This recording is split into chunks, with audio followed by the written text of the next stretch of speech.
ATL weapon got the Falcons fine. Heart soaring high, never see them dying. Braves been brave, out the park swinging. Touchdown glories, stadiums ringing. Peach State pride, gold medallion glowing. Frozen swish, ice tray showing. Ring within reach, brace for blast. Riding through the city, we built to last. Welcome to the Real Talk Sports Show, where the game runs deep, truths unfold. Grind on the field, hustle on court. Atlanta stands tall, that's real sport. Mercedes-Benz Dome, fans wild loud. ATL united, soccer game proud. Through the blood, sweat, tears we roll. Every match, every game, players' heart, they soul. All right. Well, we're coming to you here a little post game. Falcons, Chargers just left the game. Love to get some feedback from you guys. Can't believe what I just saw. A fiasco, an absolute fiasco. Falcons lose 20-17 to the Chargers. Yeah, guys, I don't even know what to say. I mean, I'm just totally blown away at this team and its continual poor performance. 3 straight games now, 3 straight losses to the Falcons. Love to get your guys' feedback on what you think the Falcons should do now. I know a lot of people are saying it's time for Penix. Kirk certainly has not done well these last couple of games. Has really been another Falcons fiasco. So I'd like to get your opinions. What do you think this team should do? I mean, I'm at a total loss for words after what I just saw. Actually, I'm glad I left early. I left right when they were doing the final drive because I knew it was going to be nothing. I was already in the car, and fortunately, I was not there to see them. Yeah. Like you said, guys, it's terrible. Look at Kirk Cousins' stats here, and I think it speaks for itself. Kirk Cousins today, 24 of 39, 246 yards, and a stunning 4 interceptions. Now, we know it's a team game, but at the end of the day, I mean, what I saw from Kirk Cousins today is not what we paid for. I mean, the idea was when you got Kirk Cousins that you would avoid these types of games, that you would not have what you had last year with Desmond Ridder, which was, like I said, this type of game. You know, a game where the defense plays extremely well. Matter of fact, probably one of the best games the defense played so far this year. They held a very potent, Los Angeles Chargers to a grand total of 187 yards. Think about that. The defense only gave up 187 yards.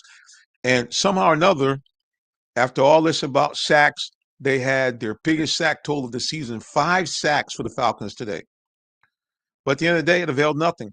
Falcons held the ball for 35 minutes, had a total of 300, and let me read it right, 350 yards of total offense. Everything about this game spelled victory, except the inept play. I hate to throw Kirk with those type of strong words, but basically the inept play from your quarterback where you thought you'd gotten rid of that. 3 of 14 for third down. Okay. Once again, you're going back to that again. The turnovers. Kirk, 4 interceptions thrown. The poorly thrown passes. I'm beginning to wonder if, in fact, we may be in a situation the Colts were when they brought Matt Ryan. They thought that Matt Ryan was going to be the key. They already had a very strong running attack, and in fact, they felt that Matt Ryan was going to be missing ingredient. And certainly for the Falcons, we saw the same thing. We said, hey, just the only thing stopping us from being a playoff team, make a deep run into playoffs, is quarterback play. Well, I hate to be a bearer of bad news, but it seems that we're in the same situation we were in last year. And I got to tell you guys, I hate to say this, but this smells a lot like the first year of Dan Quinn. Now, fortunately, the second year, we went to the Super Bowl, and of course, we all know how that ended. And if you look at that staff, there was a great staff of guys. As a matter of fact, I think everybody on that staff, or at least 7 or 8 guys, are all head coaches somewhere. But at the end of the day, when we look at this team and we look at what we see on the field, I'm just wondering now, is this team even going to be able to get to the playoffs? Because you're in a situation where, yeah, you have now a half game lead only over Tampa Bay. Tampa Bay is playing Carolina now, and of course, you do hold a tiebreaker, but Tampa Bay has one of the easiest schedules in the NFL for their last 6 remaining games. So this could go negative in a hurry. And I got to tell you something. If in fact this team can't surpass what we seen last year, it would be a travesty. Because here's the thing: number one, well, let me just get back to this question. I'm gonna ask this question: what is wrong with Kirk Cousins? Because Kirk Cousins today, he looked more like Desmond Ritter than Kirk Cousins. As a matter of fact, it you hate to use this word of fixing games. That's kind of what it looked like.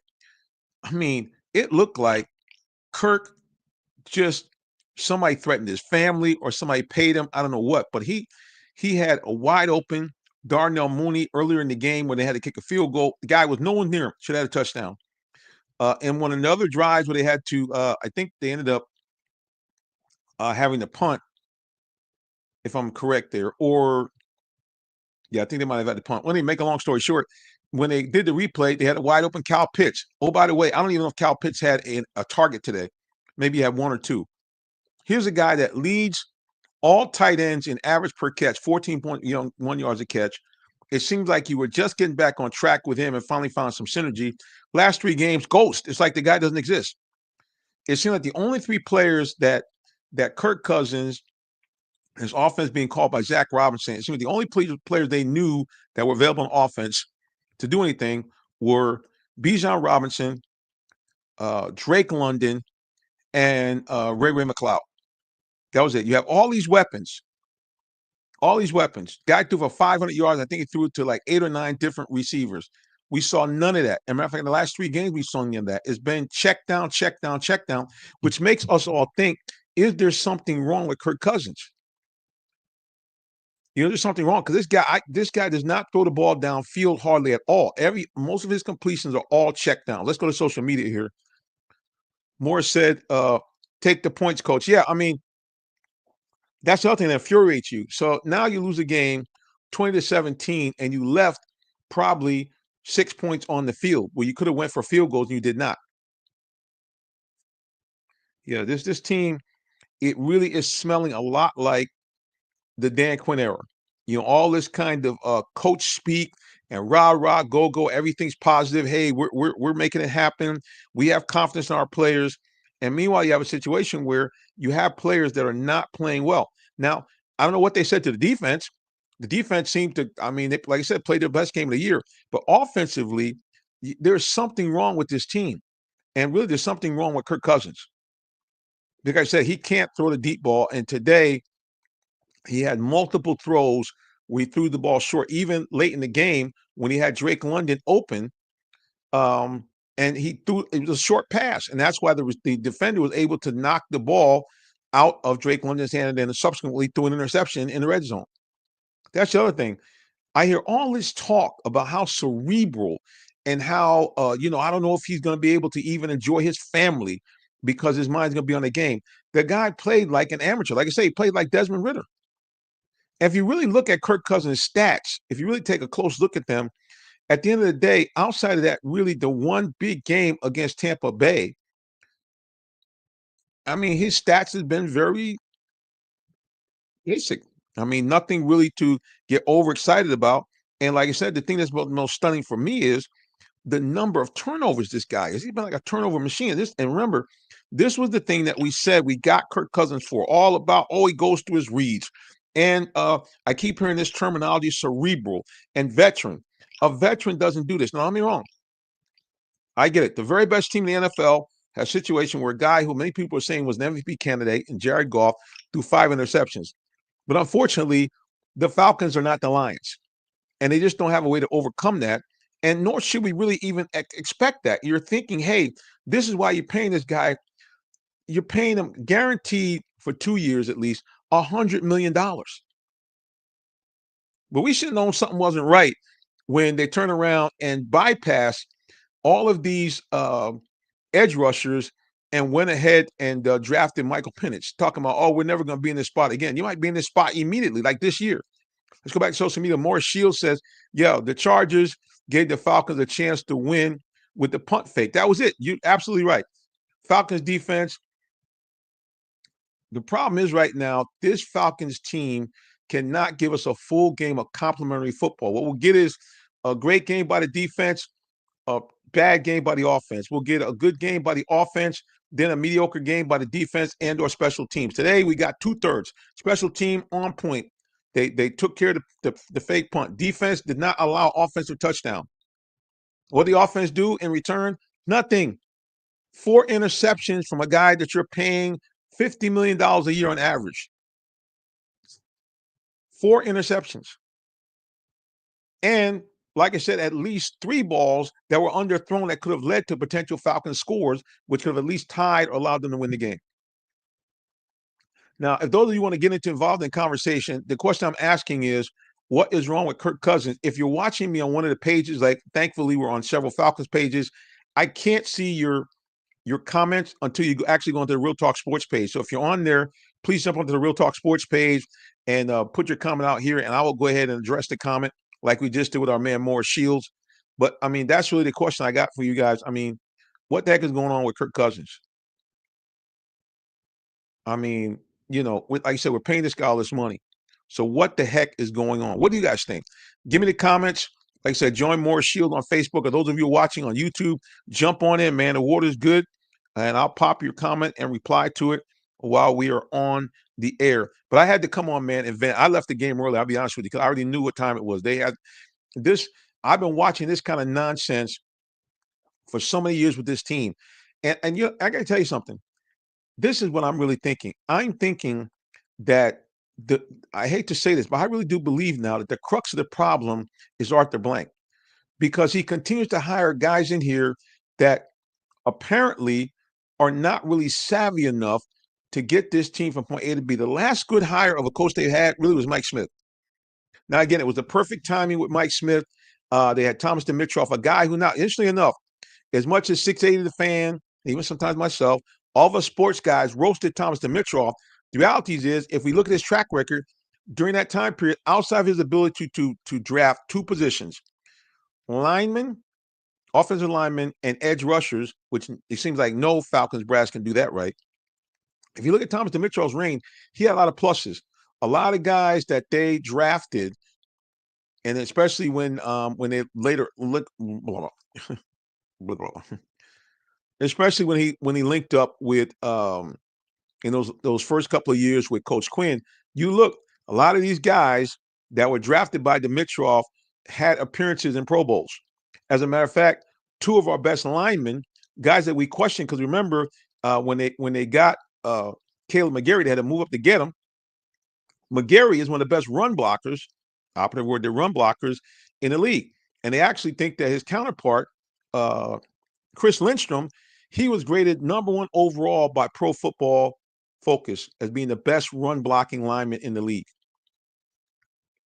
Just saying. Let's go back to social media. Miss Gwen, what's going on? She says every time he throws an interception, he should be fine. Wouldn't that be something? Yeah, here's the thing that's kind of funny when I watch professional sports. I have a daytime job. I work for Allen Vigil, Ford, and Lincoln.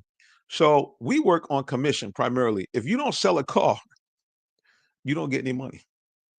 That's just cut and dry. And if you lose money, now fortunately, if we lose money on a deal, we actually get a minimum. But at the end of the day, you don't sell, you don't eat. You stuck. And for this guy to get paid all this money, and for the Falcons to take a draft pick, talking about we're going to be so good, we'll never be able to draft for a quarterback again. I'm going to tell you something. It's a good thing that this coaching staff and this team is based in Atlanta and not based in any of these legacy cities like, especially like when I'm from the Northeast, like Philadelphia or New York or Boston. Man, these guys would be getting scorched. I mean, the press would run them out of town. Because if you look at the decisions these guys have made, they make no sense. If you remember earlier in the year, when they were talking about, whoever we'd have picked at 8, they're not doing too much. Okay, well, it came out on several local sports shows that the young man out of Florida State, he's been a stud. 4.5 sacks, which would lead the Falcons to join the team. Several tackles for loss, 3 forced fumbles. We could have had him along with what we already have.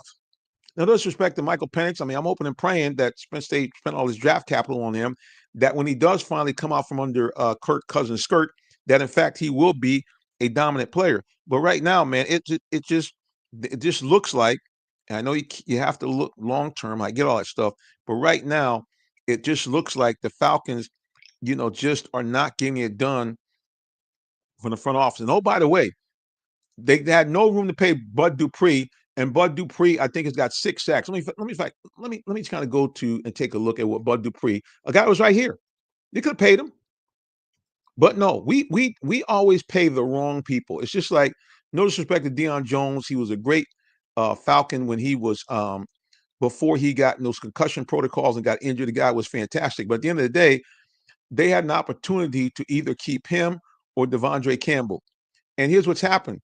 Devondre Campbell has went on now to be a Pro Bowl linebacker for the Falcons. Meanwhile, Deion Jones has never been the same. He has not. Now, Bud Dupree, let's take a look at Mr. Bud Dupree. He has got 21 tackles, 5 sacks, and an INT. And he could have been playing right here for the Falcons. Instead, he played for the Chargers. Now, keep in mind, last year he led the Falcons in sacks. He had 6.5 sacks for the Falcons last year. And somehow, some way, they felt, oh, we can do better. They got nothing. They got Ugats. Meanwhile, let's look at, I think his name is Jared Verser. Let's take a look at him, see if I got it right. I don't know if I have it right or not, but let's see if I have it. Jared Verse, I'm sorry. Let's go to him. This is a guy that could have picked that 9. Instead, the Rams picked him. Let's take a look at his stats. Jared Verse, 4.5 sacks. Okay. He would be leading the Falcons right now. 4.5 sacks, multiple tackles for loss, and multiple fumbles caused. And, oh, by the way, he's been on a rookie contract.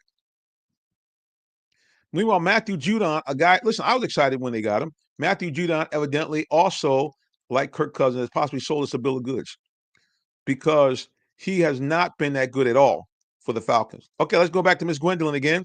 This is what she says. She says, if the Steelers can switch up with their quarterbacks, why can't we do the same? I really felt he would have given Penix a chance today. Yeah, here's the problem. You're paying this guy so much money. See, the Steelers, oh, have mercy. We had an opportunity to get Russell Wilson, just like the Steelers, for a grand total of $1 million. Now, you guys just think for a second, if the Falcons only spent $1 million, they had all that money to offer maybe the Raiders to get Max Crosby, or even the Cleveland to get, oh, Lord have mercy, I'm drawing a blank now, the stud defensive lineman out of Cleveland. They would have had their pick because they would have had all this money available to get themselves a real stud free agent. But instead, like I said, again, all we've been so far, now again, we still got 5 games left, but so far it looks like we've been sold a bill of goods, both on Kirk Cousins and on Matthew Judon. And some of that is the Falcons' fault because, oh, by the way, you have multiple times where you got Matthew Judon dropping back in coverage. Why would you have a guy that you paid and brought in, gave up a 3rd-round pick to be an edge rusher, and you got him dropping back in coverage? See, there's the silliness that goes on with this team that we have called the Falcons. It just makes no sense at all. Yeah, excuse me. Matthew Judon has 2.5 sacks. That's it. Don't get me wrong. He got 5 games, and he could go on a tear. And he has been playing a little bit better as of late. Maybe he's needed that to get into the groove. But right now, offensively, this Falcon team stinks. And some of it is because I believe also you have a play caller that is suspect in himself. I'm watching the Falcon. How many times are you going to run that little quick check down to Bijan Robinson? I mean, how many times are you going to do that? I don't get it. Oh, here's another guy the Falcons passed up. They're worried about, well, maybe he's not healthy. Then allegedly they try to trade back down later in the round to get him. Lyle Lotton. Remember when I was doing my show during the draft preview, I said, this is a guy they should get. Okay, this is his numbers. 4 sacks, 3 forced fumbles. I'm just saying. Let's go to Anthony Wiggins. He said, true that. Yeah, I mean, so this is what I don't understand. All these guys that we were killing before. Remember we were killing them because it was early in the season. Oh, they're not any better than what we have. Here you got 2 guys that would have been on rookie contracts that both right now would they probably even have more sacks. Because along with Grady Jarrett and the guys they have in place, I'm thinking a stud like that might even have more sacks, and you would find that this defense is playing even better because they would be drawing double teams. They would be, partial game records. But no, we have none of that. Same thing with Kyle Pitts. I know you can't go back in time. I'm sorry, guys, for going backwards. I'm just so irritated that this team continues to spend money, burn draft capital, and we see no generational player, with the exception of maybe Bijan Robinson. That's the only guy that you say, okay, well, we're really getting our money's worth out of him. He was worth an eighth pick because he's been a one-man wrecking crew. But I'm worried that they're going to do to him what they did to Christian McCaffrey out in San Francisco. You're giving a guy who is a decent size, but he's not a 230 or 240-pound back. You're giving him all these touches. You're going to burn the guy out. And that's the other thing. You mean to tell me you can't find a creative way to get Tyler Algiers the ball? You got to sit this guy around and you can't find a way to get him out there so he can be a factor on this team. You just put him in an obvious run situation, and then when you run, you where's the jumbo backfield? I'm looking at Tyler Algiers, 8 carries for 16 yards. 8 carries, 16 yards, and they threw him the ball one time for 6 yards. Meanwhile, remember I was telling you earlier about Kyle Pitts? Remember, let's look at it again. Leads the lead for all tight ends at 14.1 yards a catch. His total today, 0 receptions, 0 yards. Meanwhile, a guy you brought into block and a guy who was in a concussion protocol, Charlie Warner, you somehow found a way to at least get him a pass. I'm just saying. Ray McLeod. No disrespect for Ray McLeod. He had a great game receiving for his best receiving total ever, 95 yards, just missed 100 yards. But my question is, why would you, when you have a short yardage, try to run him on a jet sweep? Remember George used to do that dumb stuff under Mark Richt. Dude, you got the best run blocking line in the league. Put the bowling ball in, put some additional linemen in, and plow forward and get your yardage. This team is overcomplicating a very simple game. They're making this thing way harder than it should be, guys. And unfortunately, maybe I drank the Kool-Aid. Maybe I believed that this team had turned the corner. Maybe I believed all the happy talk from Raheem Morris. But to be very candid with you, I'm tired from all of these sports teams of having all this coach speak. I'd rather just not say anything. It's ready to leave the mic and say, hey, man, I got nothing to say. I almost rather you be grumpy like Bill Belichick and be a winner. I mean, don't be wrong. I like these guys. They're likable coaches, especially Raheem. They're very user-friendly. If you're doing press, I mean, these guys are always laughing and so forth. But at the end of the day, man, I mean, Atlanta is really getting a very bad reputation of a city whose teams are only concerned about entertainment and not about winning. Like you go to the games, it's must-see TV. Like, you go to the Falcons games and you got all the rappers, you got all the celebrities. They had Will Packer there today, all of this stuff. But where is the emphasis on playing winning football? You got all these stars and celebrities. You got the bump. You're swag surfing, but you can't find a way to pick up first downs. Let me see if I get that stat one more time. I think there were 3 of 16 on third down. Let me go back to it again. Let's go back to the videotape one more time. Team stats. Falcons on third down were 3 of 14. Now, unfortunately, we're 2 of 4 for fourth down, but even that, you got stopped a couple times on fourth down. So you got one of the best running attacks in the league, and you can't find a way to consistently pick up first down and move the ball down the field. And I got to tell you, Zach Robinson, we were thinking he was going to bring you in some of that L.A. Rams / Kyle Shanahan kind of offensive sophistication. Terrible. This guy's like a one-trick pony. All they seem to know how to do is to do the stretch run and then to have a check down pass to Bijan Robinson. Say, hey, Bijan, do your thing. Why aren't Falcons receivers open downfield? Most of the time when you see a catch that's over 10 yards, it's a situation where it's a contested catch. Drake London usually is trying to make a contested catch. Where are the open receivers? Where are guys that are hitting in stride?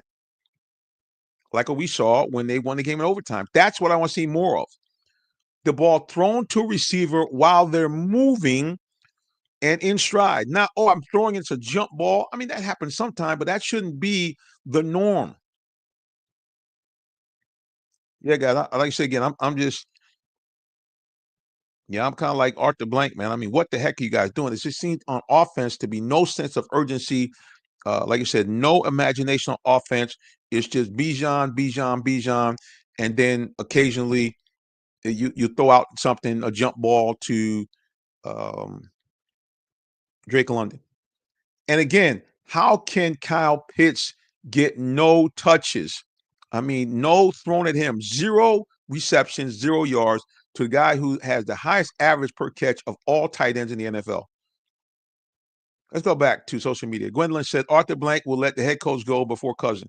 Well, yeah, because he spent all his money. He spent, they guaranteed the guy, what was it, $160 million? But that's his fault because just like, see, what triggered this was the same thing that triggered the Deshaun Watson fiasco, is that he goes and tells his front office, you go get him. I want Cousins. Okay. Now that's what you should be doing when you have the number 4 overall pick. And again, Kyle Pitts seems to be a nice man, but you'd say, hey, we need line help. Let us get a guy who, since he's been in the league, has been a perennial Pro Bowler. But instead, he's over with Detroit, just tearing it up. I mean, it's just like I said. I'm trying to remain calm here. I'm trying not to make this more than what it is. But man, it's just hard, really, watching professional teams here in Atlanta. Also, you got to give a big shout out to Atlanta United. How about those guys? I mean, see that's a story. Atlanta United, the Braves, teams making things happen. The front end, getting players in that know how to make plays, that know how to be the next man up, to know how to seemingly get guys that not only want to come here, but guys that know how to play in the clutch. On our football team and to some degree on our basketball team, except for we've had 2 runs: the Super Bowl run 2016-17, and then we had the runs with the Hawks under Coach Bud, and then recently, obviously, in 21 when we went to the Eastern Conference Final. But these things are sporadic. We don't have the consistent winning here, and it seems like we're so busy trying to get nice guys and people will entertain us that we're not getting the people that are really willing to, get it done on the field. The guys that really have that dog in them. That may not be the most user friendly with the press. They may not be the most articulate and guys out there, but they're guys that are willing to get it done. And it's funny to me, the Falcons always have a way to draft these guys to be talking a lot of smack before the draft. I remember when it came down to a guy like the guy. I thought the guy was going to do well, but as soon as he came on and the Falcons made the phone call to Desmond Ridder and he said, oh, y'all, they done effed up. They done missed out. I was like, man, okay, we got a problem off the bat because the guy hadn't played a game in the NFL. He's telling everybody how everybody screwed up. What you need to do is you need to go and make it happen. All right, let's go here. It says, so I think Carol Pitt doesn't want to play with Curtis Cuss. Yeah, I don't know what's going on. I mean, and I don't know. Maybe Kyle Pitts doesn't want to do it. Maybe he doesn't want to play with Captain Kirk. But it looked like they had a little synergy, earlier in the season, the preseason. But again, the guy doesn't throw him the ball enough. I mean, it's ridiculous how you got a guy 6'5", runs a 4.4, 4.5 40, and you can't find a way to give him the ball. I don't get it. I mean, and here's the thing, which is really amazing. And I got to admit it myself. We really didn't know what we had when we had Matt Ryan. I just get on, say can't move. The only thing, and I tell people the thing that really irritated me about him was kind of what Kirk Cousins is doing now. Matt, unfortunately, from time to time, had the nasty habit of taking a sack or throwing an interception at the absolute worst time, or not running the ball to keep the chains moving at the absolute worst time. That's the only thing that kind of bothered me about him. But as far as if you're looking at his efficiency, you can see clearly, regardless of what we say about, he had top receivers like the legendary Julio Jones, and later Sanu, and then he had Roddy White.